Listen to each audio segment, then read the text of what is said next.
Everyone, দেখুন আজকে আপনাদের মাঝে নিয়ে এসেছি আটা, তেল আর সাদা লবণ, সাদা তেল।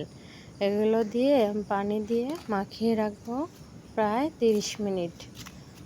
তারপরে আজকে আমি একটা রেসিপি তৈরি করে দেখাবো। সেটা হচ্ছে যে পুলি পিঠার মতো, যেরকম নারকেল দেবো না, আমি ওখানে ঝাল ঝাল, যারা মিষ্টি খেতে পছন্দ করে না তাদের জন্য ঝাল কিছু, যে মাংস কিমা করে কেটে নিয়ে ভেজে পরে ওর ভিতর পুর দিয়ে দিয়েছি। আমি ওখানে নারকেল না দিয়ে আমি মাংস দিয়ে দিয়েছি। যারা ঝালটা পছন্দ করে তাদের জন্য খুব ভালো লাগবে। যেভাবে বানিয়ে নিয়েছি, প্রথমে বেলে নিয়েছি, তারপরে মাংসের টুকরাগুলো এভাবে দিয়ে দিয়েছি। দিয়ে যে মাংস দিয়ে খেতে পারেন, গরুর মাংস, মুরগির মাংস, যে যেটা দিয়ে পছন্দ করে সেটা দিয়ে খেতে পারবে।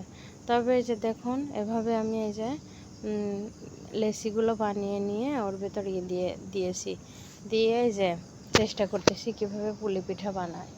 এই যে পুলি পিঠাগুলো এভাবে ঘুরায়া দিতে হয়। তারপরে এভাবেও বানানো যায় হাতে কাশিয়ে, আবার দেখা যায় এভাবেও বানানো যায়, যে আপনি ভাঁজ করে নিয়ে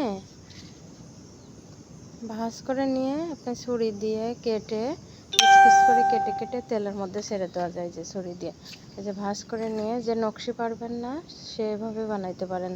যে ভাঁজ করে নিয়ে এই যে ছুরি দিয়ে আস্তে আস্তে কেটে আপনি তেলের মধ্যে ডুবা তেলে ভেজে নেবেন। পরে উপরের লেয়ারটা মশমশা হবে, ভিতরে মাংসটা কামড় লাগবে, সুন্দর একটা ফ্লেভার আসবে, তখন খেতেও মন চাইবে। যে বাচ্চারা মিষ্টি পছন্দ করে না বা নারকেল খেতে পছন্দ করে না, তাদের এটাও বানিয়ে দিতে পারেন। তো এই যে মাংস কামড় দিলে মাংসের ফ্লেভার আসে, মাংসটা দেখা যায় সবারই পছন্দ, ছোট বড় সবাই খেতে পারবে। এই যেভাবে ভেজে নেবেন, কেউ ডুবা তেলে, কেউ অল্প তেলে।